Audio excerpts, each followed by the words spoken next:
that king. I'll let y'all worry about a list among some other shit. A difference between accomplishments and astonishments.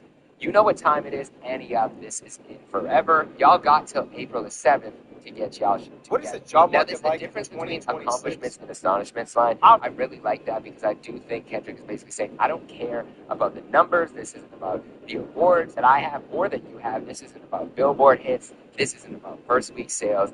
This is about doing something incredible. This is about the legacy that we're leaving behind. This is about the art form. This is about hip hop. And when he says,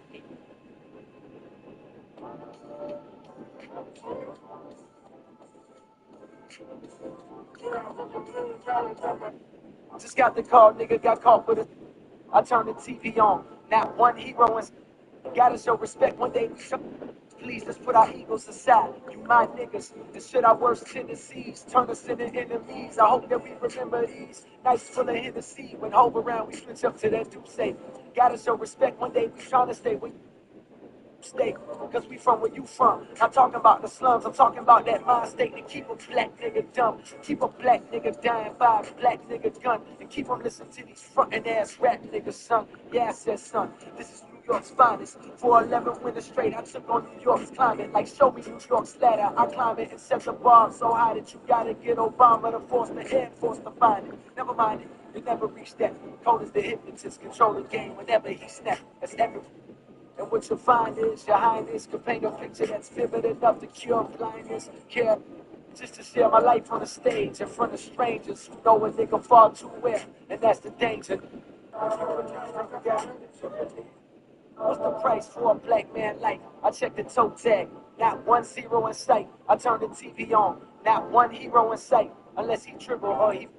I brought you niggas with me cause I love you like my brothers and your mothers like my mother. Think we need a plan of action. The bigger we get, the more likely egos collide. The bigger we get, the more may no man alive come through and damage my faction. I brought you niggas with me cause I love you like my brothers and your mothers like my mother. Think we need a plan of action. The bigger we get, the more likely egos collide. It's just may no man alive come through and damage my faction. I brought you niggas with me cause I love you like my brothers and your mothers like my mother. Think we need a plan of action. The bigger we get, the more likely egos collide. It's just physics. Please, let's put our egos aside. You my niggas, this shit our worst tendencies. Turn us into enemies. I hope that we remember these nights full of Hennessy. When home around, we switch up to that do say. Gotta show respect one day we trying to stay where you stay. Cause we from where you from. I'm talking about the slums. I'm talking about that mind state to keep a black nigga dumb. Keep a black nigga dying by a black nigga gun. And keep them listening to these frontin' ass rap niggas, son. Yeah, I said, son, this is New York's finest. For 11 winters straight, I took on New York's climate. Like, show me New York's ladder. I climb it and set the bar so high that you. the 7th. I think that's specific. I think he was telling everyone I just mentioned that if they wanted to reply to Kendrick, he wants them to do it now, and he's ready, and he'll go to war. But after that, if no one says anything out loud, if no one directs a bar towards Kendrick, then he will drop his album. Nigga, I feel so fucking good now. There's also this is fucking crazy. Another version of Element that we're gonna get to. Bitch fixed 2 things on my fucking chair. At this point, might have actually been on the official track list. So maybe he's saying, "Listen, if you want to get some love, say it now, because I'm about to name drop on my album." But the absolute craziest thing about all of this is that years later, Kendrick's prophecy kind of came true. On April 7th,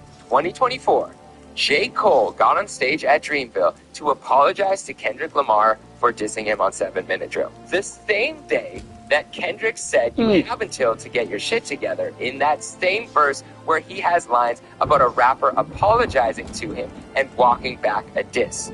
J. Cole did just that on April the 7th, but just years later. I couldn't even make this up if I tried. Big 3 is the greatest storyline in hip-hop history, and I will stand on that. But none of the disses are speculation at this point. I remember I was interning at Power 106, and Cruz asked me what I thought on the air for the first time, because I was still like this. I was still dissecting bars. I was like, you guys don't understand this.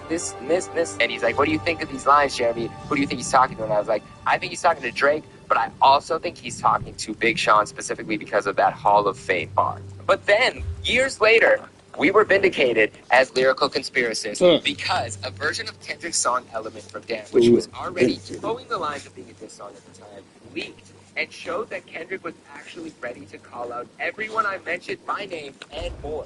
He rapped this. F subliminals, I put you on that roll call. French Montana speaking on me in interviews very cynical. Dry hate is something I don't approve. J Electronica, whose silence is on my Grammy night, and another dead prophet hoping that God will give him life. Oh, that's right. Don't forget. I think his false confidence got him inspired. I can't make them respect you remember Vampire. job. You finally famous for who you date, not how you rhyme, boy. Cute ass raps get your puberty up, then make you a classic album before you come at us. Drake and Meek Mill beef might got you gassed up, but I'm a whole nother beast. I'd really F you up. The other disses I already explained, but the French Montana diss refers to an interview with the Breakfast Club where after Charlemagne asked French, why do you think rappers sell more than street rappers? French said because they position him like how they did on the Grammys as the new music when I don't feel like that's... It's not that it's not the right thing to do, but the whole thing was Kendrick.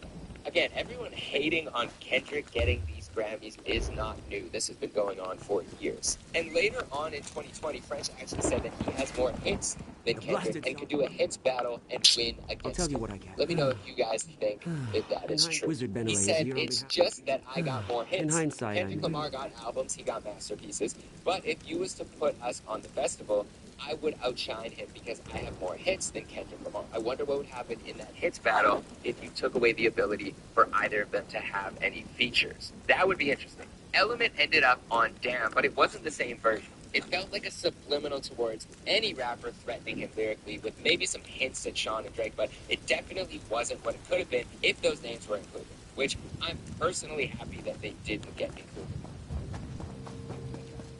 A distraction from the masterpiece that Damn was. People would have made the album about this name-dropping thing and who he was dissing and back and forth, and I think it just would have been distracting from the message. I also can't imagine French Montana's name winning a Pulitzer Prize in person. But Kendrick was asked about the song when the album dropped, and here's what he said. The reporter asked him, on Element, you make that funny distinction between rap artists and whack artists. What to you defines a whack artist? Kendrick Thanks for the help.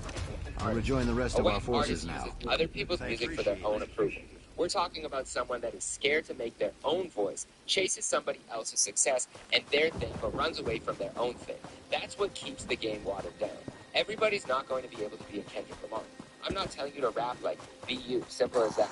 I watch a lot of good artists go down like that because you're so focused on what numbers this guy has done and it dampens your own creativity, which ultimately dampens the listener because at the end of the day, it's not for us. It's for the person driving to them 5 that don't feel like they're going to work that way. Then he was Ghostwriter. Is it ever Glad you came along.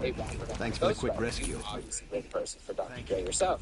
Kendrick, it depends on what arena you're putting yourself in. I call myself the best rapper. I cannot call myself the best rapper if I have a ghostwriter. If you're saying you're a different type of artist and you don't really care about the art form of being the best rapper, then so be it. Make great music, but the title, it won't be there. Reporter, if it turned out that you somehow had a ghostwriter, people would really want to meet that guy.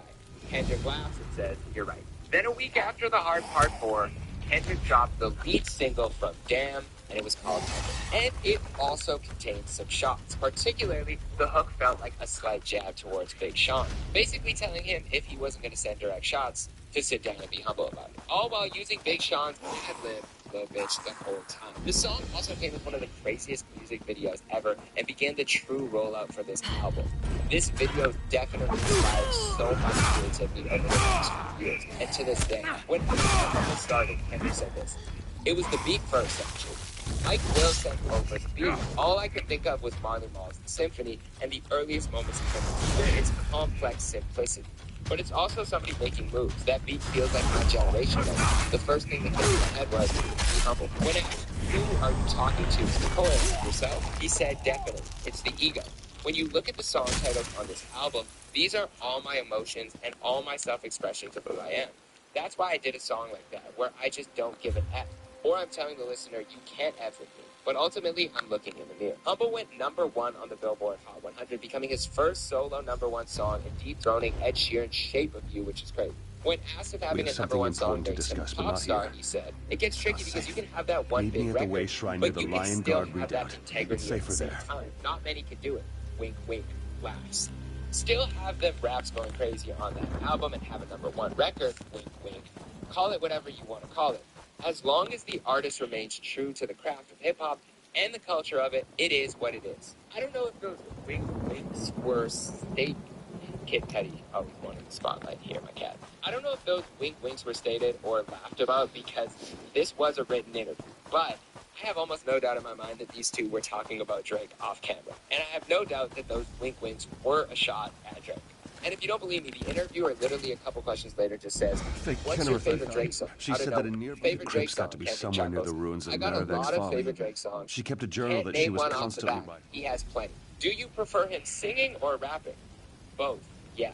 But back to Damn in a couple of minutes. Speaking of Drake, let's check in with Drake and More Life. At the 2017 Grammys, Drake wins the award for Best Rap Song and Best Rap Sung Performance with Hotline Bling, ironically winning over Drum's Bronco. See past episodes for the backstory. He did an interview with DJ Semtex in London shortly after winning, and he seemed to be upset about how he was categorized that year. This, of course, isn't Drake's first gripe with the Grammys, but it seemed to be the line for him, because after this we would see him pretty much boycott the Grammys. Even though Hotline Bling is not a rap song, the only category they can manage to fit me in is a rap category. Maybe because I've rapped in the past, or because I'm black. I can't figure out why. I won 2 awards, but I don't even want them, because it just feels weird for some reason. These are similar sentiments that Tyler, the Creator, expressed after his album Igor won Best Rap Album. I do agree that Igor is not a rap album in particular, maybe hip-hop influence, but it was honestly mostly a pop R&B album. And I also agree that Hotline Bling is not a technical rap song, it's much more melodic. You could probably consider it a pop song. But at this point, it feels like Drake is distancing himself more and more from the term of rapper. And he just wants to be called the biggest artist in the world. He even said this, I want to be like Michael Jackson. I want to be like artists that I looked up to. Those are pop songs, but I never get any credit for them. I feel like once he realized he could never get that throne as the best MC or best rapper alive, because the ghostwriting kind of put a hole in his armor, and he was never going to get the respect from hip-hop purists. I do think this is where he really shifted his mindset to, well, I can't win that title, I can't get that crown, but I can't be the biggest artist in the world, I can be the hottest artist in the world, I can be the most successful artist in the world, and I can kind of be this all-encompassing big pop star that's larger than life, like Michael Jackson. At least that's what I think Drake was thinking about. When Drake announced his project More Life, he called it a playlist. This was at the height of the early streaming era, and Drake's Apple Music radio show OVO Radio was gaining a lot of steam. He had weekly releases and exclusive songs and remixes dropping on there, but we first saw him use the term More Life after Ultimate Sterling dropped in an Instagram post that he signed off and said More Life. The term More Life was actually a Jamaican term popularized by dancehall artist Vybz Kartel, who Drake said is one of his biggest inspirations, and most recently he did a show with Vybz in Toronto after he was released from prison. When he first announced the project in 2016, he said, I'm off like mixtapes. I want to do a playlist. I want to give you a collection of songs that become the soundtrack to your life. So this is more than the playlist. Like I said, dropping in December, which didn't happen, it ended up coming out midway through 2017. All original music from me. You might hear some tunes from the family on there. Just really excited. Had a great tour, had a great summer. And most people would probably take a break. But for me, I just want to get right back to it. We'll meet the world tour coming up soon. UK, I'll be there soon. Big up to the UK massive. Sorry, I think Chet Hanks took over for a second and I was inspired to do the bad accent. I still can't believe Chet Hanks went full Jamaican on us. If you haven't seen his role in Atlanta, Chuck Gambino's next level. Again, him referencing not going away and staying in the forefront in contrast to Kendrick release between albums, I think is a slight shock. The cover art for More Life included a picture of Drake's father, Dennis Graham, from the 70s, and it said a playlist by October Firm on it. Last year, during an acceptance speech at the American Music Awards where Drake cleaned up, he said this. For our genre, I just like to, keep things exciting and keep making music. Shout out to everybody that's trying to do the same thing. More Life is coming soon, and more tune for your head top. So watch how you speak on my name, Well, I can't fully explain the accent. I think it's clear that Drake wasn't done in throwing shots. And he used the clip from that speech at the award show. The first thing you can hear on the album, playlist of More Life. It was called Free Smoke. And on that song, he gives you a look back to where he used to be and shows you where he's at right now. He talks about eating apple from the outback, with beating cat off the authority.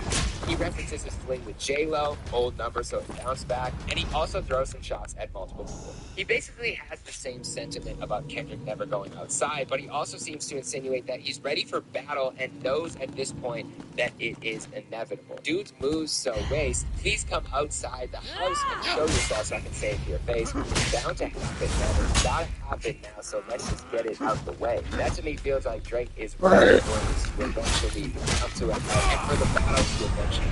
I brought the game to its knees. I make too much these days to ever say poor me. Where you at and never see you. Again, saying that Kendrick doesn't come outside and then he only returns for his own personal albums, even though he has done some features over the last few years. And Kendrick did have some big features in 2017. We'll get back to that. Drake talks to Jay-Z in their continued subliminal war, saying, a lot of dudes going bad on me, please one at a time.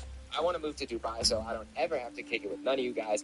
I didn't listen to Hove on that old song when he told me pay it no mind. I get more satisfaction out of going at your head and seeing all of you die, and I seen a lot of you die. This was in reference to Drake's collab with Jay-Z on his first album, Light Up. You can take a look at the last few episodes to see the build-up of Drake and Jay-Z's subliminal warfare if you want to know exactly where this came from. Drake also took a slight shot at Kanye, who had some words for him and DJ Khaled for being overplayed on the radio for their song For Free during his rants on stage right before he checked himself into a facility dealing with a lot of issues at this time during the Life of Pablo tour. But he did seem to throw some shots Drake's way, and so Drake did respond by saying, Hidden Hills where I post, yeah, yay already. That's it. I'm the troublemaker in the neighborhood as far as troublemaking goes. Host party up the road, yeah, I'm not kidding. Play. This kid doesn't play about the flow, yeah. He also responded to Kanye a little bit on his interview with Semtex, basically saying, I don't know what Kanye's problem with me is, but maybe I'm going to distance myself and not get too close in these friendships because it appears that a lot of them go astray. He takes another shot at Kid Cudi, saying, y'all keep playing with your nose, you get high and do the most. How you let the kid fight ghostwriting rumors turn you to a ghost. Oh, you got jokes? Free smoke, which is funny because this is actually one of the very few times that Drake addresses the ghostwriting within his lyrics. And of course, he's referencing Kid Cudi, who had just been in rehab for his usage. Later on the album, Drake addresses Meek again on the song Lose You, where he says, all you did was write the book on garbage-ass rollies, ego stroking, picture posting, claiming that you do it for motivational purposes only, but you just have to show me. See, I know because I study you closely. I know when someone lying. I notice people standing for nothing and getting tired. I know what we're both thinking, even when you're quiet. Sometimes I gotta just make sure that I didn't lose you. Basically saying Drake is playing this strategically. He's playing the long game. He's keeping tabs on me. And again, calling back to how far ahead he was in his career when he was just starting out. But Lose You is a very important song in Drake's discography that I think is looked over. And personally, one of my favorite Drake verses is verse 2, where it's one of his most honest moments of when he's in his career, when he says, winning is problematic. People like you more when you're working towards something, not when you have it. Way less support from my peers in recent years as I get established. Unforgiving times, but effort I manage. Why is my struggle different than others? Only child that's taking care of his mother, and health worsens and feels double. That's not respectable all of a sudden. I don't get a pat on the back for the come up. What do you see when you see me? When did all the things I mean from the bottom of my heart start to lose meaning? Maybe I share it with too many people. Back then, it used to just feel like our secret. Back when I would write and not think about how to receive it, I'd be trying to manifest the things I need. And look now, I mean, it's hard to believe it even for me, but you're mindful of it all when you're mindful of it all. How they go from not wanting me at all to wanting to see me lose it all. I just love moments in artists' careers where they look around at how far they've come and really reflect on the journey. I think this is one of those few moments for Drake where he's like, it's hard to believe it even for me, how far he's taken things in the game. And this is only 2017. But Drake was also speaking about the perception of him at the time, and that didn't come out of nowhere, this wanting to see the downfall of Drake or wanting to see him lose it all. Because at this time there was talks of, did Drake reach his peak musically? Of course, Muse wasn't received the same as his previous project. There was the whole ghostwriting thing with Meek Mill. People were trying to poke holes in his career, and even more life wasn't received in the same way. Wait a second. Album. So there was Ace. the Drake reaching a 752. peak musically, and this isn't just me saying this. There was this Nigga, you eat conversation that. had on Everyday Struggle with You Joe eat Budden that. and DJ Academics, and this was The health recovery is too crazy. Nigga, you need the health recovery. You bugging. I'm switch up on Hold on, motherfucker. fans, like the diehard Drake fans, are switching up a little bit. You know what I mean? Like down. He had a lane where nobody put him down. Drake still? Yeah, they still down. Yeah. Why? Why you down this guy? Like talk about. I mean, you see that? Why you trying to listen? He's down this guy. He's not missing. He's not missing. He's not missing, bro. I'm not missing. He's Drake. He's not missing. He is great. I said he's Drake. He is great. How are you saying that he's not missing? To the man, he did. Okay, to the man. Everybody has a miss here and there. Is that a miss? Is it really a miss, though? Because yes, he said that shit. He was a bad boy. It's that plays 100% after and like if a nigga swing 100% every swing, nigga, that doesn't mean he used to swing 100% though. Not every swing. For like 4 years it is, man. When I talk about Drake, I'm never talking about his life. It's always I'm talking about impact. It is absolutely crazy how things age. There really was a time period, under a decade ago, where DJ Academics was saying that maybe Drake had reached his height, had reached his peak, maybe he had fallen off a little bit musically. DJ Academic being critical of Drake and some of his singles that he had dropped, saying that he missed. And DJ Mustard, the guy partially responsible for Not Like Us, probably very high up on Drake's current pop list, defending Drake, saying that it is impossible for Drake to miss because of who he is and the type of music that he makes, and giving credit to Drake musically. The simulation is real. And on the outro to the album playlist, Drake takes a shot at Tory Lanez, saying, "Last chance, I get to make sure that you take it personally. Take this shit to the heart. It's always executed perfectly. If we do a song, it's like taking my kids to work with me. You overnight celebrity, you one-day star. Swear I told you that I'm in this bitch for eternity.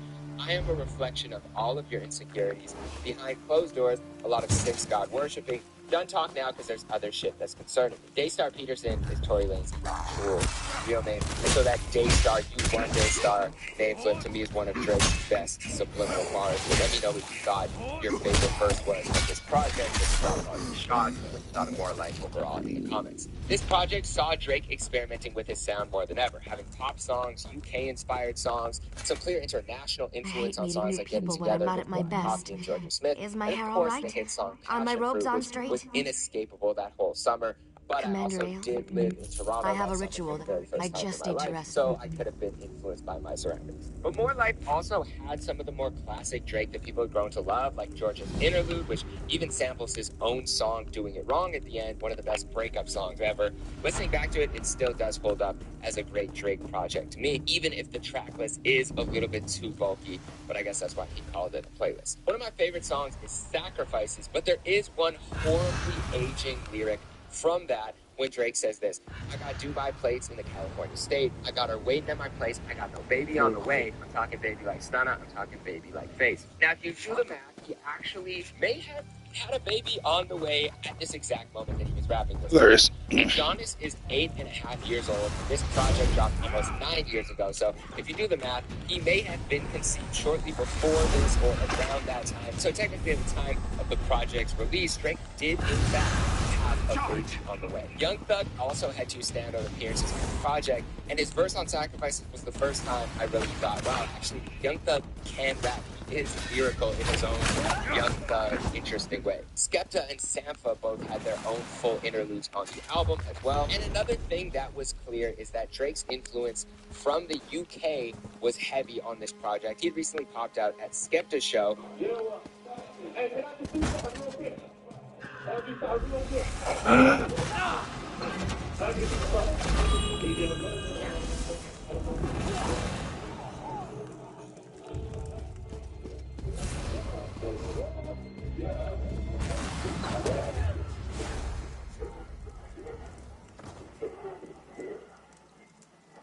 He had a remix with Dave. He had gigs on the album twice. He was doing a lot of shows out there, and he was even producing the TV show Top Boy at the time, and it was clear that he had aspirations to produce and go more into the movie and TV/film world. But this came with criticism of him being a wave rider, someone who would latch onto other cultures for his own benefit while stealing or taking and not giving enough back.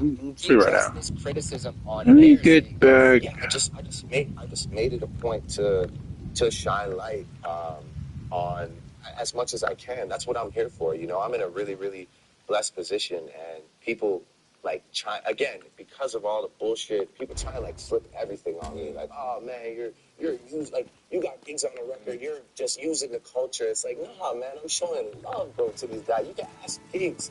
Like, you know, those are big moments for him and me. You know, I enjoy that. Like, I want to be remembered.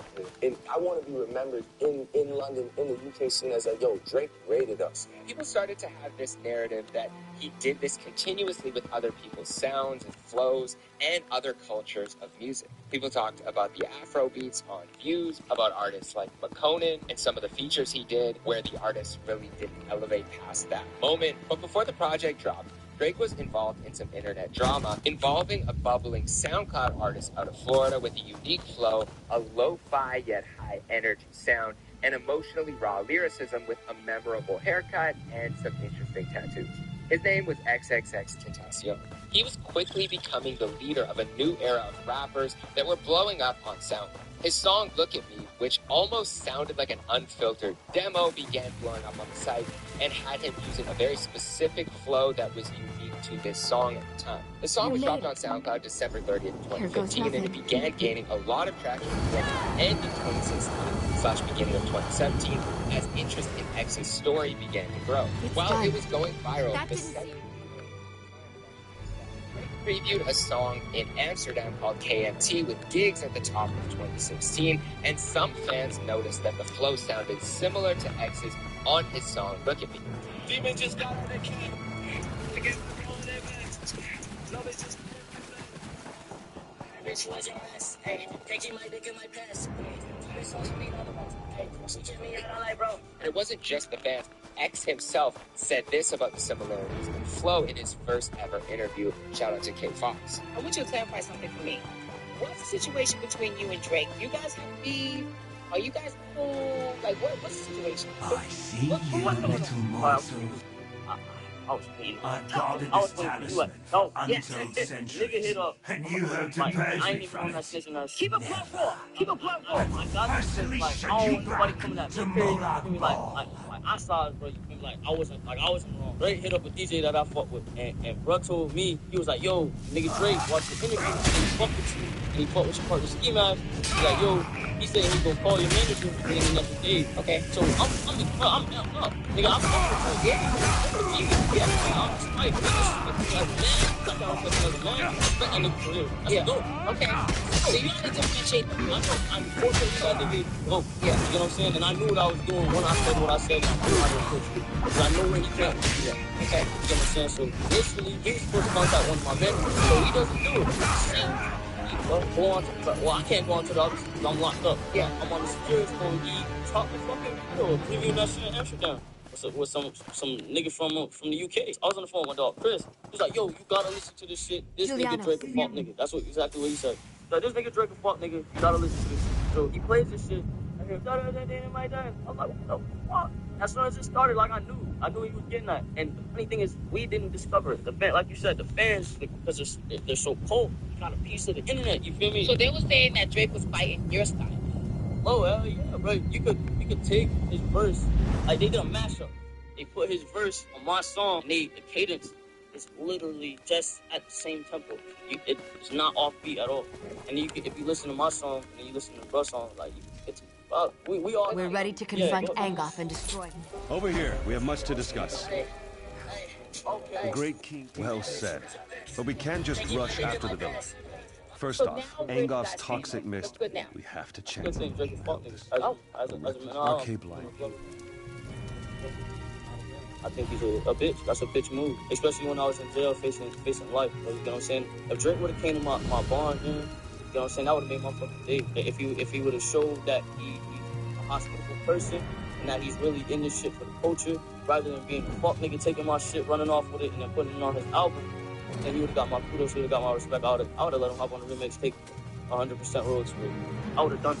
Because I know I can maintain, you know what I'm saying? And I would appreciate him for being a real nigga. Drake not a real nigga. While saying he outright stole his flow couldn't be confirmed, Drake himself definitely confirmed that he was aware, at least, of who X was. Just bring up as a negative about me, like, oh, you're taking from the culture and this, that, and the third, and that bothers me as well, because it's like people go so far, they reach so far. Like the other day, I dropped a song with Gigs, and I'm seeing all this shit on my IG under like some random picture of people being like, oh, you took this kid's flow, whatever, right? So I'm just like, yo, what's happening to me right now? So I'm sitting there, I'm trying to read, like, figure out who they're talking about, find out who they're talking about. I did that extension. I don't even think that's how you say his name. I tried to. They call it extension. Yeah. So anyway, I go and I find what song they're talking about, and I listen to it. I'm like, okay, I see where people could draw like this comparison off of like the first two lines, whether it be the cadence or the rap pattern, whatever, and I'm just like, yo, it's crazy that people think that after all this time, after all I've been through, that I'm the type of person to go free some song that's on SoundCloud. It doesn't have like 2 plays. It has plays. He has his cult following, and go and think that I'm gonna like take that. Like, I'm not stupid. I'm not like a person like that. After More Life dropped, X commented on Drake's mom saying this: as we know about bringing family into things are bound to escalate. But we'll get back to X next year. To close the loop on More Life, the album broke streaming records on both Apple and Spotify and sold over 500,000 copies first week in only 5.5 days of What the sales. fuck? By the end of the year, the album was double platinum. The album, playlist received a much better initial reception than views, but it still was nowhere near the acclaim that his previous projects, Take Care and Nothing Was the Same, and even If You're Reading This, It's Too Late, had received. But speaking of XXX, and no, that transition is not headed there, let's go to Kendrick's album, Damn. It's April 14th, 2017. Kendrick Lamar drops his album, Damn. The album was conceptually complex, but sonically his most accessible yet. When speaking on the title, he said that it was initially going to be what happens on Earth stays on Earth, which you hear repeated throughout the album. There were so many different ways you could put it in my head. Damned if I do, damned if I don't.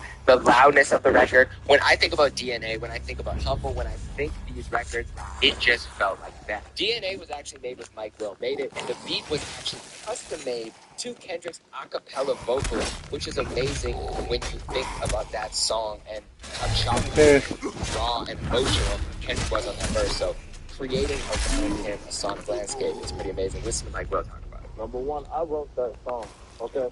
I'm playing with you. The other thing you probably didn't know, that me and Kendrick were already cool for 7 years, but we just never had a song. We never landed a song. Probably got 1,000 beats before. I gave beats for Big Kid, Mad City, for Temple Butterfly, and then Jam is like, ended up calling me and told me like, yo, I've been going in.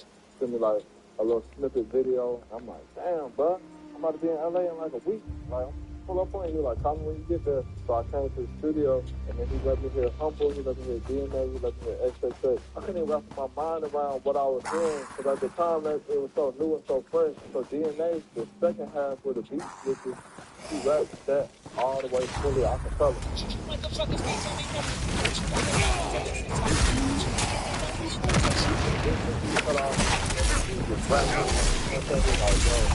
All right, here I just need to go crazy for 808.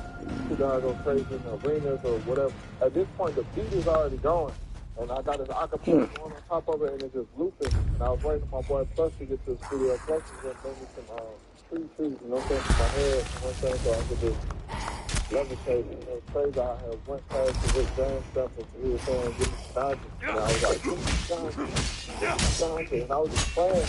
But I was like, hey, but this is so hard, though, because it's like, the bars that you spit could be the Dodgers, like, you know what I'm saying? And then I was just like, give me some Dodgers.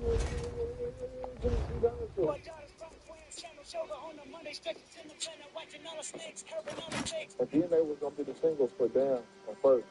And Kendrick was going to give me Humble for Ransom too. Well, I tried to talk him into keeping Humble for his album. And then he hit Top and was like, yo, I'm going to give Mike Humble for my album. And Top heard it, and Top was like, oh, like, this is the single. And he was like, for real, Mike saying the same thing. DNA ended up being Billboard number 2, while Humble was Billboard number 1. So, man, we feel like we did our shit for that, man. Right. Many fans had a theory that the album could actually be played in reverse. Depending on how you look at it, The album either starts or ends with a story about Kendrick's father being robbed by his label head Top Dog at a chicken restaurant, basically showcasing the fragility and the weight of every moment and decision that ultimately leads to Kendrick being born and being able to sign to Top Dog and eventually becoming the legend that he is today. Kendrick said that this was a true story, and here's what he said about that moment. Yeah. Your dad was working at KFC. Yeah. Top Dog went in to rob KFC, and he meets your father. And Top Dog's got a gun. Your dad somehow thinks, I don't want to get into any shit with this guy. I'm going to charm him. I'll even offer him some free KFC. And maybe he'll, won't get violent. And Top Dog liked your father, true story, and did not rob the KFC because of your dad. And now you're working with Top Dog. Funny, I like this, right? Isn't that weird? That is the craziest story I've ever heard. It is the craziest story. Yeah. Have you sat with Top Dog and said, what the fuck? Yeah, man. First we lost Cap. It's still mine. Every time they come around each other, my pops and Top Dog, it's mind blowing because they have to breathe up. They're just sitting, just looking at you. It's a trip. You ever believe that this little kid that's at store, like just looking, I won't just stand. Chicken wings. Make the werewolves pay. Later, they'll be sitting in the same studio. It always goes like, okay, what if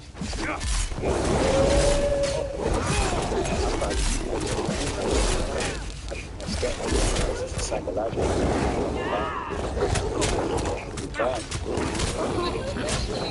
Reading, how you had a conversion over became more spiritual.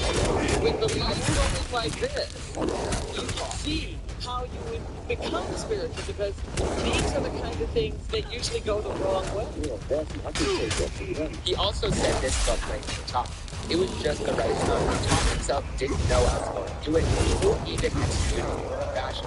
To be the last song or to be anywhere, just making it make sense. I remember playing it for him and he flipped because further than the song, when you really can hear your life in words, that is so true. That gives your life 100% in one decision. It really makes you sit back and cherish it. I think that's something we all do. Playing that record like, man, look where we're at. We're recording music for the world to hear, and we're taking care of our family. We're blessed. But listening to these words, like, this is what happens. This is real life. It's amazing, and since a kid, I've always said to myself, anything is possible, and it always comes around tenfold confirmation. And eventually Kendrick did confirm the reverse theory, and he even released a version of the album on vinyl that had the track list in reverse order. I was getting real intricate, so detailed in there. And for the most part, they use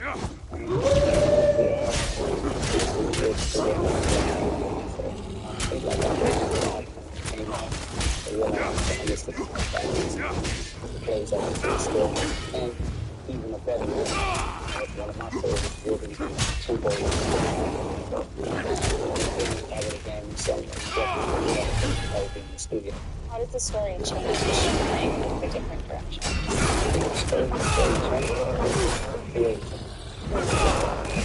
The initial vibe, this is all the way to the bottom.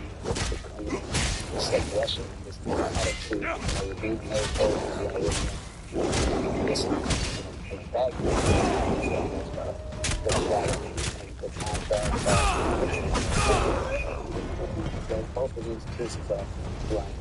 That's really cool. I'm glad to finally know that it didn't mean to play it so quick. That's really cool. Which way do you guys like to listen to the album better? Ever listen to it in reverse, sound better, did you realize the thing? There are so many layers to this album, and while many people call it fans and conspiracy theorists, I've been called it many times in my career. Almost everything that people say about music is actually intentionally put there by God. Here's what he said about other layers of the project. Prior to me going and recording everything that's probably 80% to me first, before I actually put the words over the reference track or go in the studio and lay down vocals. Everything is about execution. Because I can go on with 1,000 ideas, but execute it right. It doesn't home. So they put a lot of different things and word plays and messages in my music because I wanted to live further than 2 weeks. Further than the attention span of how we all were and everything. Take this to but I want to do it actually. So I have to listen to it over and over and over. the direction of the message I put in the execution. I want to challenge the way you think, challenge the way you take it. How do you accept the outcome? Yeah, because that's what it's like.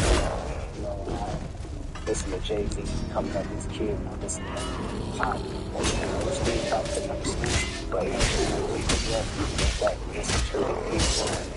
I'm not sure these things work. It's talking about how certain things connect to other albums. Stories they told other people. So I love to have that same type of impact on others. But sometimes people do dig deep. So like people ultimately sit to you, they don't take my hand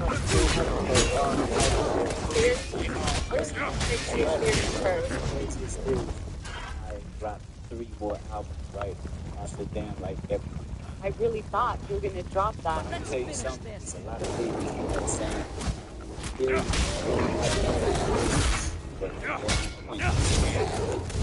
know about certain songs, they have this, and they just need to.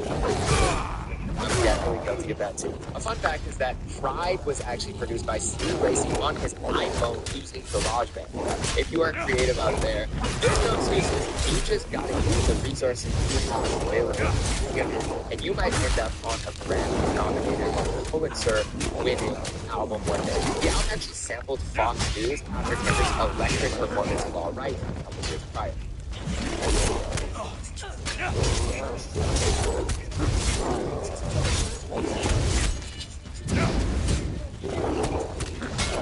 That's that.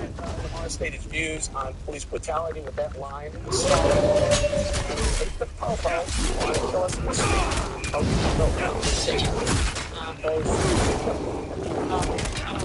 But one of the biggest themes on the album was the Black Hebrew Israelite experience. On Ya, Kendrick raps, I'm an Israelite, don't call me black no more. That word color and background.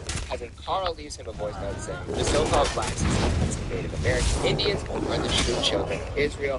We are the Israelites according to the Bible, the children of Israel. Kendrick stated in an interview that he was showcasing the perspective of his cousin, who is known as Carney Ben Israel and belongs to a Hebrew Israelite group in New York. When speaking about his relationship with Kendrick, his cousin said, we studied all that day and gave him my Bible that day.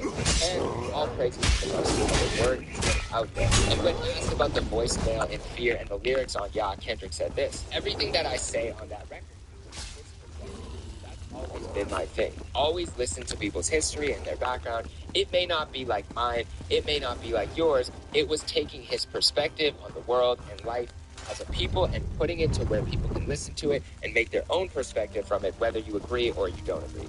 That's what I think music is for. It's a mouthpiece. Here's what Kendrick said about the religious aspects of the album. Remarkable relationship with religion, at least in your work. Yeah. The way that it features it's hard to put it in a circle, you know what I mean? But it's constantly there. In DNA, you make reference to it. You shoot the weapon. And it made me think, like, you know, you often refer to yourself as it's almost like, where would you be in the religious line of hundreds of years ago, as opposed to right now? Right. You know what I mean? Right.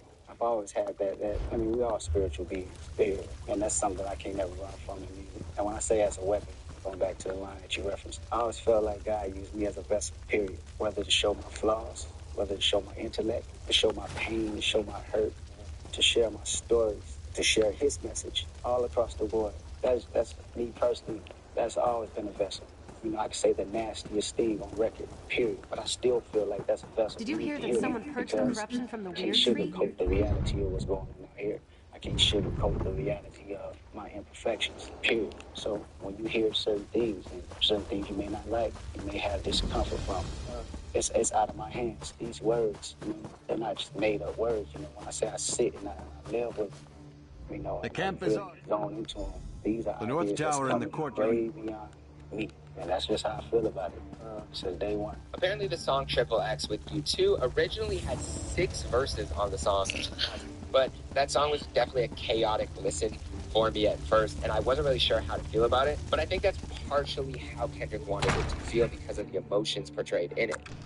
It showcases a lot of the emotions you hear Kendrick rap about on Untitled, where he's dealing with tragic losses and unfiltered dealings of frustration and even anger towards the people who clearly have harmed him and his family and not really knowing what to do with it. Some of it may be misplaced, some of it may be understandable, and some of it I think is just pure raw emotion and is filtered through not only the lyrics but through the instrumentation of the song. There's also a lot of very easy listening songs on that album with hits like Royalty and Rihanna, which also could be ironic depending on how you look at the song title and who she was linked to for a very long time. What was going on. There was also Love with Sakari, which is one of my favorite hip-hop love songs of all time, which is Feel Good. It takes me back to a place I remember hearing it for the first time. So let me know what your favorite song from Dan is. To me, this album was like a mixture between the commercial appeal that Good Kid had and the intellectual potential of Pimp a Butterfly to be a thought-provoking project.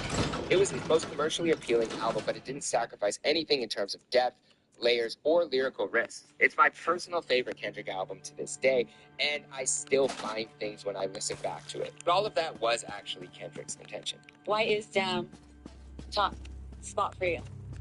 Because I think Damn is a hybrid of all these projects. It was me finally being able to take elements from Good Kid, the message behind the Pimp a Butterfly, the sonics, and the beats slapping on Good Kid, and the rawness of being able to do what I want, like in 780. I didn't have no rules to it. I was just in there creating, having fun. When I take all three of these, it makes a hybrid of Damn. The album received a score of 95 on Metacritic and sold 603,000 copies first week, making it the biggest selling first week of his career and topping both Drake and Big Sean for the #1 spot that week, ironically or not. Kendrick Lamar made history in 2018 as the first non-classical and non-jazz artist to win the Pulitzer Prize for music for this album. The award recognized the album's particular authenticity and rhythmic dynamism in capturing the complexity of modern African-American life. Playboi Carti actually dropped his album the exact same day as Kendrick Lamar in 2017, and it's insane to see how much has changed in that time period. Carti sold 28,000 albums first week, compared to Kendrick's 603,000. But if you fast forward to 2025, when Kendrick and Carti both dropped new albums, and Kendrick sold 320,000, while Carti sold 300,000. So give it 8 years, and you never know who you'll see at the top. And Kendrick had 2 appearances on that Carti album, bringing things full circle. After Damn, Kendrick hopped on Future's hit song Mask Off for what felt like another post-album victory lap for Doc. On there, he compared himself to Prince, and Kendrick's features were very diverse this year and all impactful in different ways. From his verse on Doves in the Wind with SZA to his new Freezer verse with Rich the Kid, which felt super different, but I actually loved it. Mike Will's Perfect Pint wraps it with power and Leathercats Walk By. Therefore, I got a great Kendrick.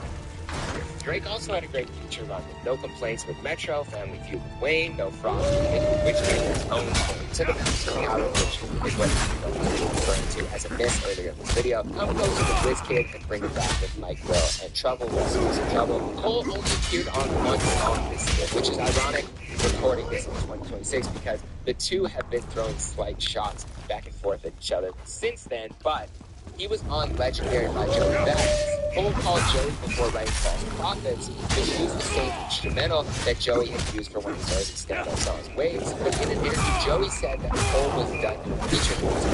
Cole already told me to get through the verse, and literally he told me, like, yo, Joe, you are the only person I got on my feature list. I ain't doing no more features. Only your feature is the one that's important to me. Literally the day before For Your Eyes Only came out, he sent the verse for Legendary back. He also sent Logic a voicemail that landed at the end of his album, Bulgarian, where Cole was basically telling Logic to out of the face and to do himself. Similar to what he would later release afterwards, this very personal voicemail to the person he's speaking to. But this one was actually a raw voice note that wasn't really recorded in the studio. He just probably sent it to Logic on his phone and probably was inspired to tell him this. And it's funny to hear Cole, who is about to go on a crazy feature run a couple years later, right now is in the moment of his life and career where he feels like he wants to lock in with himself and his family and be very isolated from the industry. On this Logic song, he said, "And so your trauma is deep. Don't bury it, you should weep, and clean it out of your system, then truly forgive them. Just my opinion, only then you can find peace. just start to notice happiness don't come from an album release. I've been through it before. Can only share with you what I know to be true, but at the same time, I'll never be you, and you'll never be me no matter how hard that you try. This is for youngins out there wondering how far you can fly. The truth is that you can go farther than the stars in the sky, but if you want to, then you ought to know why. So it's clear that Cole was struggling with finding his happiness from conditions, delays, or things that are external to him. What comes from it. And if that last line is like, what is your why? What is your purpose? Why are you doing this? It feels like Cole wants to make an impact with the world. That's why he keeps making the type of music at this point that he does. It's very conceptual. It's very much from his perspective and less telling the story of J. Cole. But who had the best feature verse this year in 2017? Let me know. And while Cole wasn't outside much this year, it felt like he was in a giving back mood because he also did share some advice with Cardi B at the time that was similar to what he's telling Logic. At this time, Cardi was dealing with the massive success of Bodak Yellow and the pressure of putting out her debut album. Here's what Cole told Cardi. What brings you to it? Before the music, I didn't know. Like, they didn't start out. They'll be like on Instagram. I'll be like, usually like that. But this particular time, are you injured? In a church? Like, don't watch him hit number one. Don't try to do it twice. You know what I mean? Like, fuck that. Like, Jay-Z first number one record was what? 3 years ago, like 4 years straight. It was New York record. Jay-Z was popping since 96. The nigga just got his first number one, so like, can't force, man. Hell yeah. I already know when I think that everybody else in his own head. Like, you might like some shit, but then you start overthinking. You know what I mean? She agreed, saying she was overflying the brain, which she probably meant overfrying, but gotta love Cardi for it. She posted a picture with Cole and she said, I met J. Cole last night, so dope and humble, I shall follow advice. Of course it would turn out great because Cardi's debut album would crush records, sell amazing amounts, and it even won a Grammy for Best Rap for the year, becoming the first female to do so since Born Hill, who won as part of the Fugees in this school. But that's it for 2017. Next year it gets even more interesting for Drake, who is involved in another battle this time with Pusha T and Kanye. We have J. Cole dropping KOD along with. Be sure to subscribe to the channel if you haven't made it this far. Leave me a comment, like, share it. Anything that you do to support really helps. This series is a passion project for me, so I love making these videos, but I really do love the response that I get. When you guys tell me that you're waiting around for the next video and you can't wait for 2018, or how much you appreciate the work, the research, and effort that goes into this video, it doesn't go unnoticed. So I appreciate you guys. Thank you for being a part of this community. If nobody else has posted yesterday, I appreciate you, and I'll see you in the next video. Dream good, live better. Peace. Teamwork makes the dream work. Teamwork makes the dream work. Step to the left, you're doing fine. Now slide to the right and stay in line. All together, we'll learn to play. Side by side, let's save the day. Don't get grumpy, don't you frown. Let's shake it out, eh? Now, a couple of days ago, I covered this Gunplay Rick Ross situation, and as a fan of hip-hop, as a fan of Rick Ross, and both Gunplay and what Rick Ross built over the past 20 years, about to celebrate the Port of Miami 20th anniversary. You know what I mean? Got a lot of things good going for him. And seeing the stuff that Gunplay is going through as a fan, I was hurt. But before we get started, you know what I need. You hit them subs, them likes, and run up that hype. All right, bet. So look, when these things went on, well, when they was going on, as a fan, anyone who can still stand, guard right? the doors. You don't got to know these people, but they have provided music and different things in the entertainment field that make niggas say, yo, we fuck with them, right? Like, I feel like a lot of us gravitated towards Gunplay because Gunplay is one of them guys that you grew up with in your hood. Feel me? Like, you grew up with somebody that was wild, that didn't care, but also was caring and willing to put themselves on the line for you at any and every moment, either to protect or defend you, right? Gunplay was also talented. I see Gunplay catching a lot of bad rep from a lot of people saying everything that he wasn't. Now, what if I ask you, yo, how much money you done made since you've been on freecash.com? Your response is, it ain't no my fault, I ain't gonna. You bugging. I'm gonna tell you that you bugging because I've been put you on 2-3 months ago about freecash.com. Freecash.com is certified in the App Store. It's tons of reviews, verified. It's scanning the QR code that you see on the screen. Have a good time, man. Take some time on your phone and get some money in the process. Tell them ain't no sense. Freecash.com. The thing about potential is that you gotta cash in. Now, I think that Gunplay has the potential He had the potential to be one of the best artists to come Get somewhere safe. out of Florida, out of the South, and represent the South. But you also know that Gunplay was fighting a lot of demons when it came to drugs and it came to the streets. Now let's watch, you know what I mean, a clip from the podcast that got all of this shit going. I got everybody wrapped up in it, including myself, because I'm not going to act like I ain't watching. But what made us care about this subject, period. Funny at this young age, and rap where a lot of rap advice to leave the streets alone. Yeah, the focus was hard to catch up with these two things. Yeah, it just felt like this. I'm totally honest and transparent. Like, you know what I'm saying? I ain't the type of person. But when it was Wall's turn and we was on the road and we was doing everything, and then when everybody was a group after, when it was Gunplay's turn, it was crickets. You see what I'm saying? So it's like, it was hard for me. What you want me to do? Nobody's, it's like, I got hit records, nobody's giving me a budget, nobody's doing that, so what you want me to fucking do? What would you like me to do? Do more? Give another hit record and do more and never get no money? Or what you want me to see is go back in these streets and go ahead and top these pockets? Right. Like I have to do. You see what I'm saying? Like this is what I did, this is what I did and want to do. Right. See what I'm saying? But since niggas don't understand and niggas want to be, fuck, nigga, give me that chain.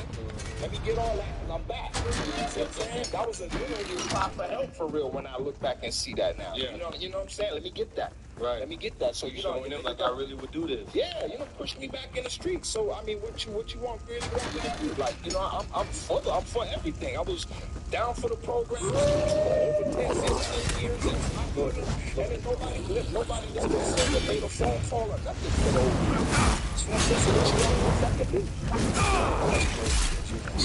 Killing beaches. To a label, like Maybach, you got my hands tied. It's all up on the big dog. And if you don't want to get the budget, then I ain't gonna lie. Like, not really. Like, as a baby, nah. You know what I mean? But, y'all don't talk it up. Nah. Was there anything that the industry did to you that you've never actually publicly said out loud?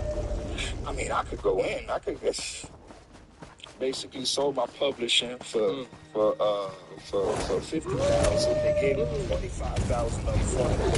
They never did a second triple C for me to get the other $25,000, but I still ended up paying $50,000. It's only 18 weeks, facts. And then my first album that I dropped, Livingston, and Megan Price that was managing me at the time.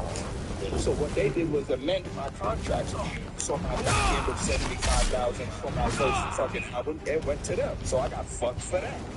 So fuck Matt Middleton. Fuck Megan Price. Now, I'll get the opportunity to speak with or talk to Gunplay. I would hope that we could have like a non-biased conversation in the sense of like how he sees things and how I see things. On one side, when I see him say a private help, niggas understand that, right? Like, who doesn't or who hasn't out as a young man trying to find their way in this world, which is really difficult. But at the same time, you also have to look at it from the perspective of the people that you're involved with and what they're involved with and what they're trying to accomplish and say, well, maybe some of the things I do is at the detriment to the brand and not the furtherance of the brand. Now, the cure, the real pity.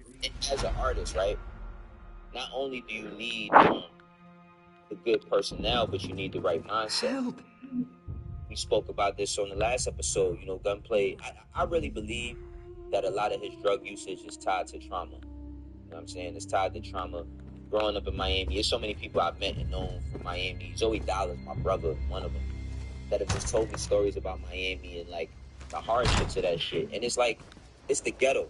If you from the ghetto, you know what this shit about. Like, you know what I mean? If you grew up not having much, seeing your mom struggle or seeing your mom's work job, and you growing up in an environment where the niggas outside, they got all the sneakers, they got all the clothes, and you want to have something because you feel invisible when you walk outside, it's possibly going to lead you to doing things that you don't want to do or do things that you feel like you have to do in order to either fit in or in order to even survive. Now, through that process, nobody talks about trauma. Nobody talks about, listen, if he has a name like that, crazy, with that name, all the trauma that nigga must have went through to get it. That's a big issue. That's a very, very, very, very big issue.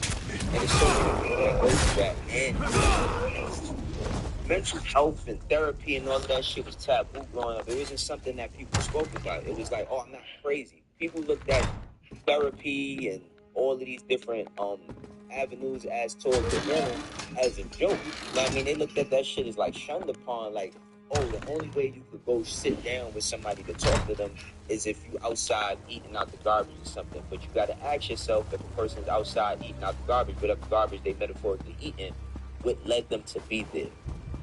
That's where society matters, and that's where people don't give a fuck. Now look, Rick Ross, you know, he responded slightly the other day, but he has another response to his gunplay. Let's watch it. You were take one of oh no. Now don't.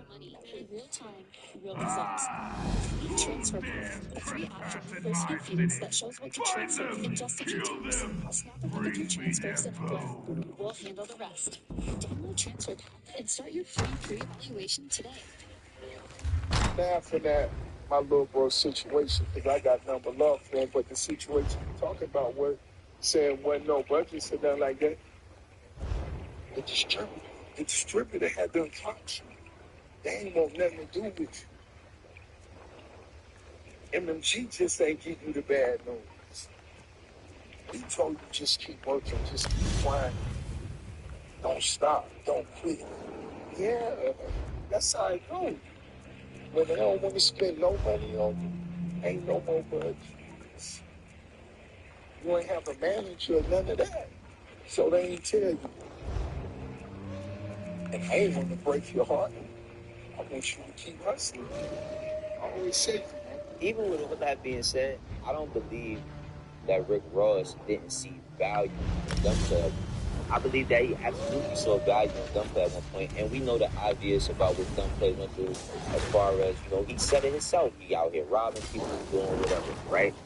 He's, you know, going through an addiction, robbing.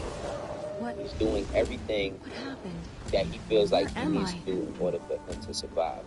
Now, I think that Rick Ross was in a different place mentally and business-wise, where he understood that, yeah, I'm not going to kick my little bro to the curb, but at the same time, I'm going to keep him close, because the distributor, which is Atlantic at the time, because Rick Ross was signed to Def Jam, but the deal with MMG was through Atlantic. And they ain't messing with that.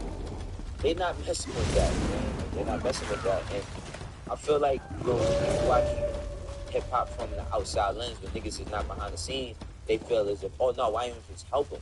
Because all these things cost money. So it's like, okay, if you're gonna get him in a rehab or a therapy, which are expensive, and he does not have an open budget because they're not working on anything, he's signed directly to the production company. We had the conversations about the production company. He's signed to the production company, right? Who's gonna fit the bill for that for him to get better? Now here comes the conversation of, oh yeah, Wayno, but what about Ross got 70 cars, and he got this, and he got that? And that's his own priority. Now I can't tell a man that they should and shouldn't do with their money. You feel me? Like, and who's to say if he did or didn't do something for him? You know what I mean? Like I said, one day if I get the chance to speak to gunplay, he can clarify something, because ultimately I don't think that he hates Ross. I don't think Ross hates him. It's just a matter of confusion based on, nigga, I put you in position to do something, and you out here robbing. Whether you may see it that way, let's watch some more from Ross. This nigga, yo, first of all, Ross doing the videos from the pool is on Ross's brand, but let's watch. Keep watch. I won't be long. For young hustlers, I want y'all niggas to just reflect and always remain appreciative of that work that niggas done put in for you. Niggas done put in 20 years of hard working, and when you niggas, before y'all start tongue-kissing on love and hip-hop, go to 20 years away, you know, when niggas fall in love, say hoes lawyers, they don't be lawyers, and they just, how you feeling now? That's how niggas feel, yeah. So I know I feel it, I feel it. Hey, that nigga was tongue kissing that bitch. You bad, ain't it, guy? When you reflect and look in the mirror, damn. Yeah, ain't no pause for that in life, my nigga. Can't pause the hustle. Get back in the streets. Yeah, like you said, get back in the streets. Turn up, niggas, look at me. And while I got all you niggas, sex like bitches. You know, Rose always get the word. Make sure y'all plug in South Beach Brew. This is Ricky Rose, new beer company. From right here, South Beach. It's right here. Right here. It only makes sense. This shit is the bomb. It's the motherfucking best. It's gonna be #1 just in a short time. So, fellas, put this in y'all blue text. Tell all you bitches I say hi.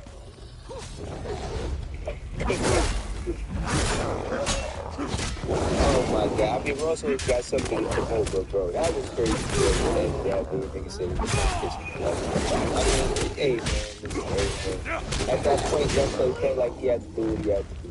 I see both sides. You know what I'm saying? I see points on both sides. I can understand the frustration for artists, wanting to do something, aspiring to big, aspiring to have or to make something worthy of people. Let's move on. Chanting their name, you know what I mean? A lot of these niggas, they started when they was 10 years old, and they always had the idea their name would be enough in lights, and they always saw something for themselves. And the game is very, very vicious, but at the same time, you gotta ask, what did you give it, right? If you feel like you gave it your all and you got back, you know what I mean, what you feel may be minimal, you have to also ask yourself, what could you have done differently in the space? Now, I'm not gonna fault Gunplay totally.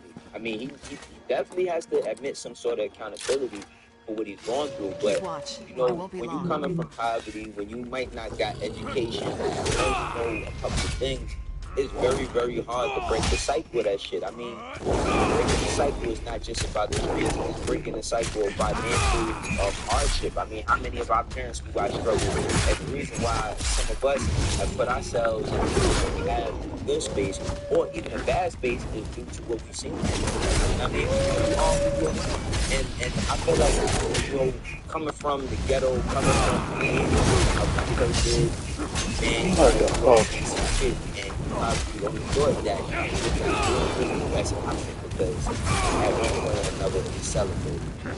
And Gunplay, shout out to the brother, man. Very, very talented. I would love to see him. I would love to see him reconcile one day, and bring this shit full circle and actually be in a space or position to, talk about their faults, talk about the things that didn't go right, and have a conversation. That's the biggest part. You see these relationships go down the drain, and then you ask what happened. I lit the signal fire. And sometimes, let's move on. Listen, sometimes when a nigga tell a story, it's not favorable to the person who y'all may like the most. That's just how the shit go. It may not be favorable to them, but if that's his truth, then that's his truth, and one day they'll get changed. How do y'all feel about Ross? Ross, I ain't gonna lie, man. Rick Ross, regardless, he's one of the funniest niggas there ever is, man. Like, that Love and Hip Hop, tongue kissing on Love and Hip Hop shit is funny. How y'all feel about it ultimately, though? You know what I mean? I know a lot of y'all is rooting for Gunplay and feel like, the person that's in the position should just do all of these things. But ask yourself that, would you be willing to put yourself in a line multiple times for the person that seems like you can't get it together? Would you be willing to get it? Would you be willing to pay your money? If there's no money, I mean, that you would be willing to pay to help your friend or your person to get that. This is what I do it myself. The ones that I see, that don't get it, like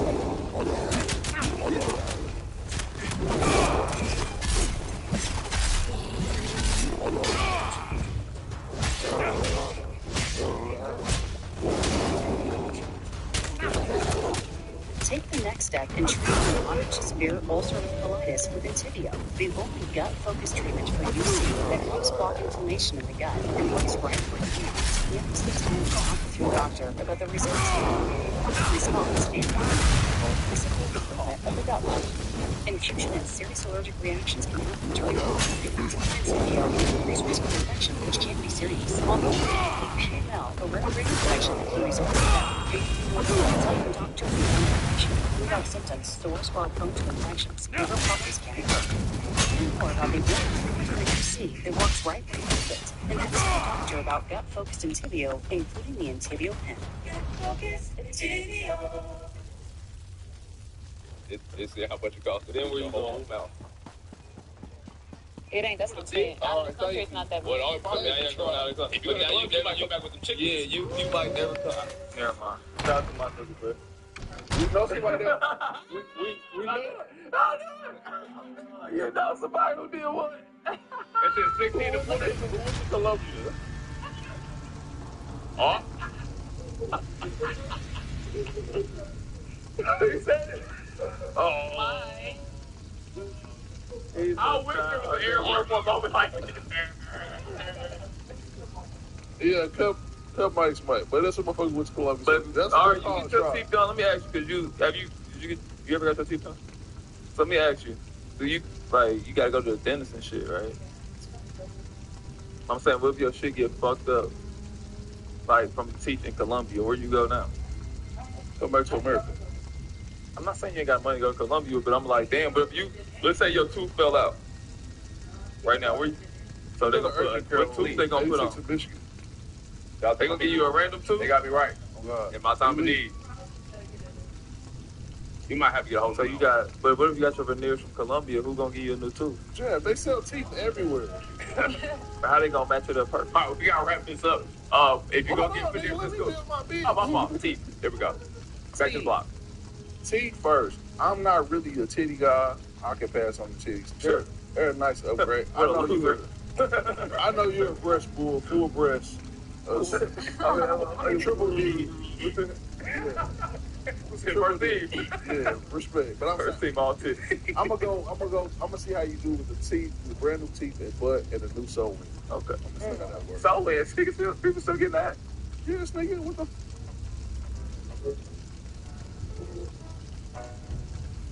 Yeah, hear me? Aiming today, bro. I don't do a lot of this, but it's fun. Bro, eyes is mad pretty. Well, hold on. Yeah. Hit it. Why is you dancing like that?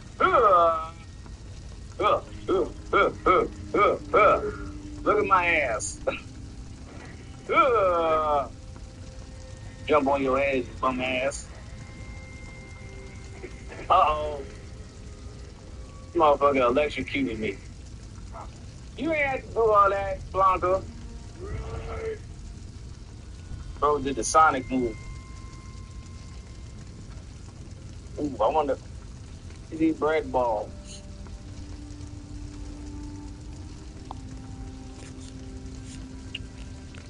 What's the bullshit? Be gone, Angoff. I did your bidding. The city is mine. You dare challenge me? Why did I do that? Just feel my wrath. That is your target. Ignite. Draw back. Release. The fire shall not destroy me again.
feel my wrath!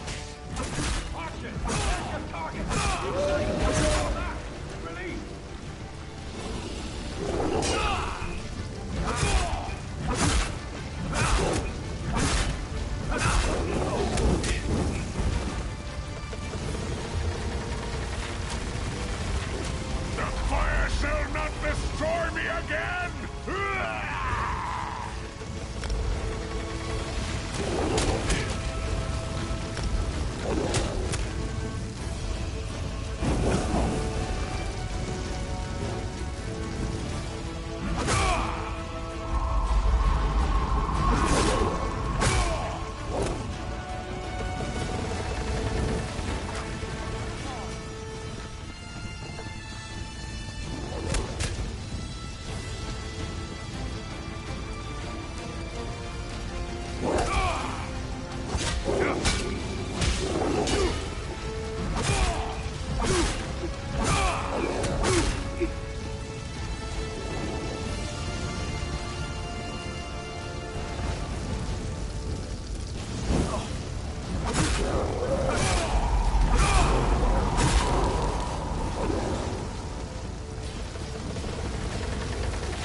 You did it.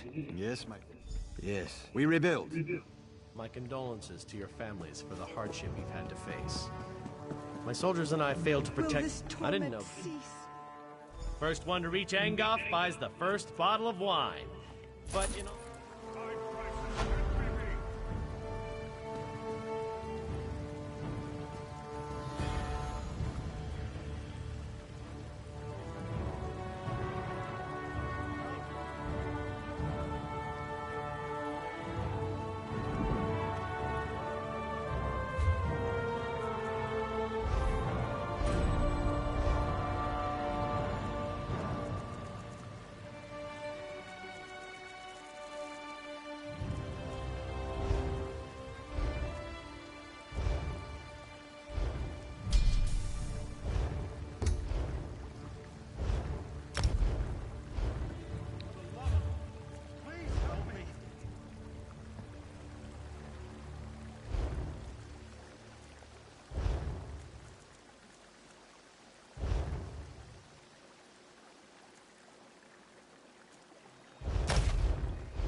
Biscuits.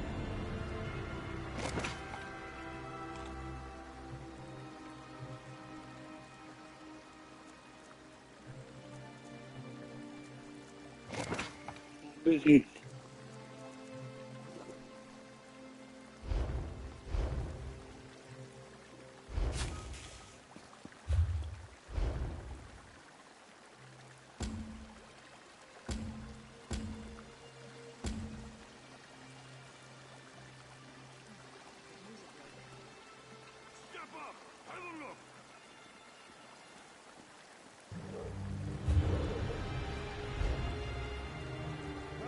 Ugh.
Wow.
Yeah, shit rough, man. Shit, man. That shit hit like. Yeah, I see that shit, man. It was cool. Fuck is that?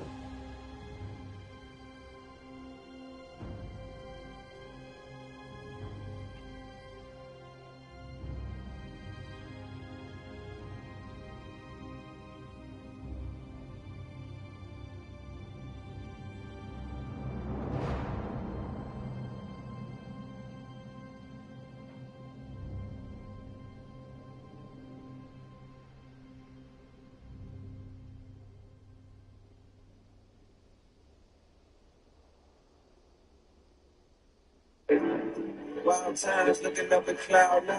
How high can Jermaine climb? Remember when they ain't respond when you holler?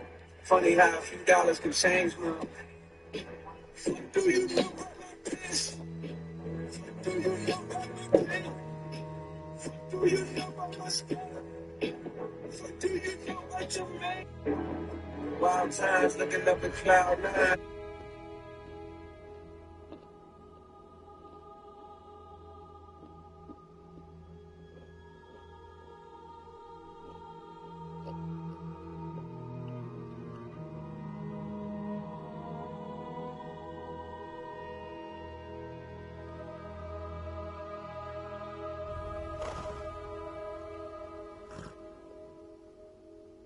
What is the job market like in 2026? I really wish I knew how to sell crack, because this shit is ridiculous. Every job board is full of shit. They got jobs that have been there for over a year. I'm seeing jobs reposted that were there last year, and they acting as if it's a brand new job. You apply to a job at 12 a.m., by 2 a.m. you get a letter saying, or email rather, thank you so much for applying.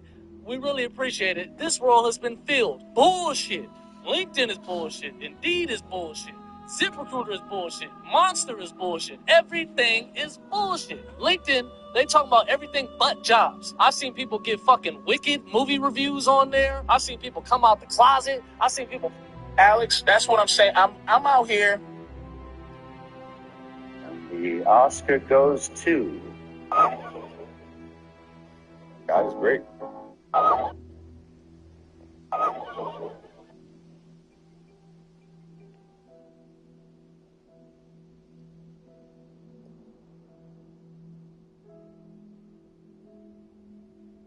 God is great. Who do you work for? Because if you don't work for God and you work for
Yep.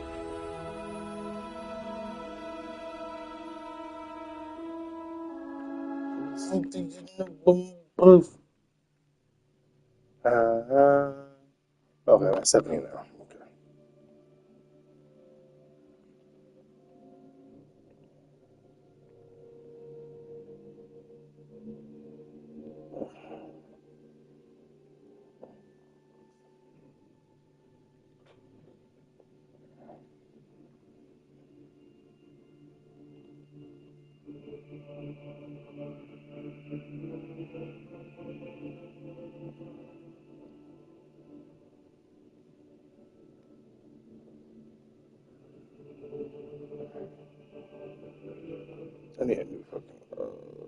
Vacuum cleaner.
Oh, shit. What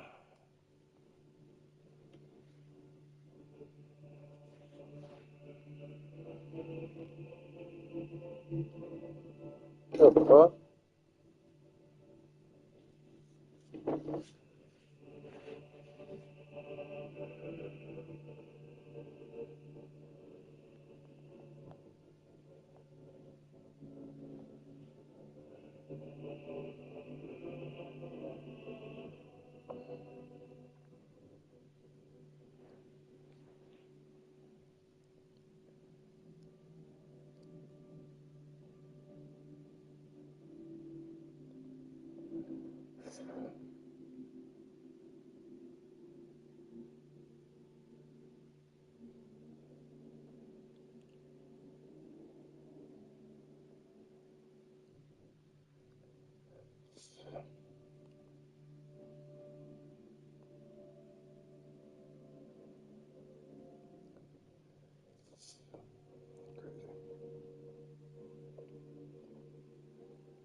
Yeah, nigga definitely eat. That nigga definitely eat.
No, I get the bleach out there. That should work just as fine. That should work just as fine, nigga. That shit blended that shit up with fucking easy.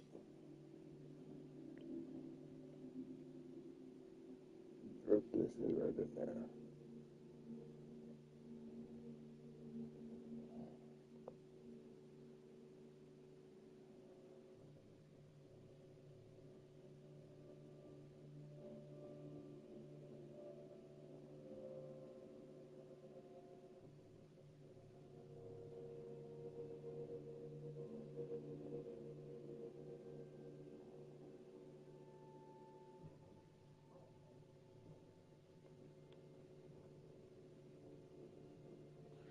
Fuck did you loop on my pain?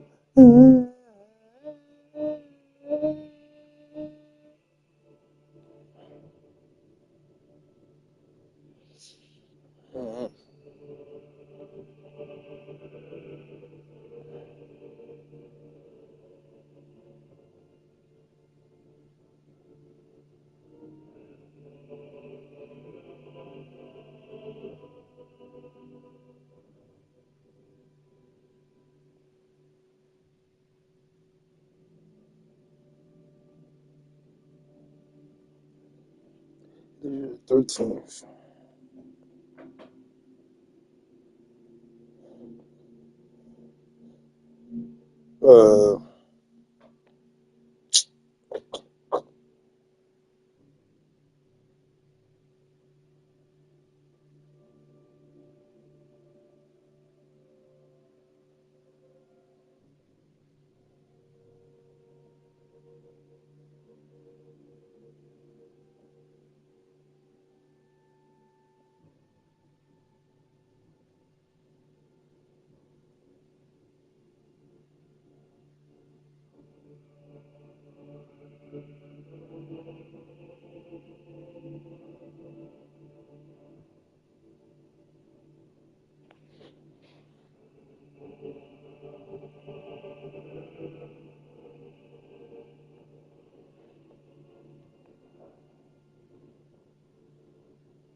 Wait.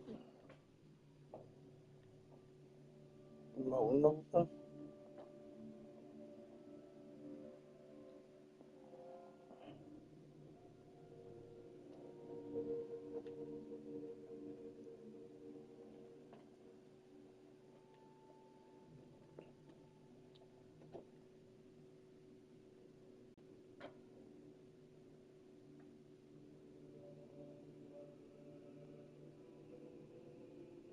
Yeah, let's go.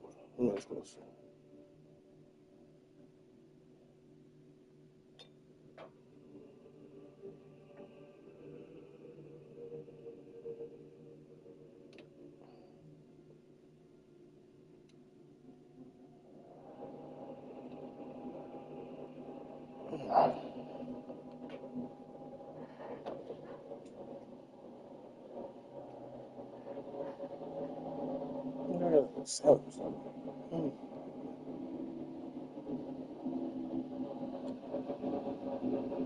Hey, Jermaine.